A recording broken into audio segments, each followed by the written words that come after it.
2 రోజులకు ముందు వండిన మటన్ కూర తిన్నా ఇక కడుపులో గొడగొడలు ఎత్తాంది. ఇక నన్ను బాత్రూమ్ తోలుతాంది.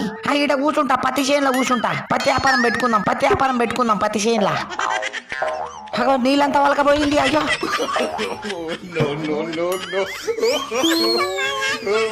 నువ్వు ఇటు తిరిగి చూడకు, నాకు సిగ్గేస్తుంది. ఇటు చూడకంటే అటు చూస్తావు. నువ్వు చూడకపా, నేను చూపిస్తానే ఉంటా. కడగకపా, నేను కడుగుతూనే ఉంటా. నువ్వు నీళ్ళు పోయ్యకపా, నేను పోసుకుంటానే ఉంటా. అమ్మ మంచిగా కడుక్కున్నా, చేతి మీద కొంచెం ఉండిపోయింది. ఇటు చూడవే నా ముద్దుల పెళ్ళాం. అగా మళ్ళీ నా చేతులు వాసన వస్తున్నాయా? అర్రే కొంచెం చేయి మీద ఉండిపోయింది. నా మటన్ కూర మొత్తం తీసేసిన ఈ పత్తి చేనులా.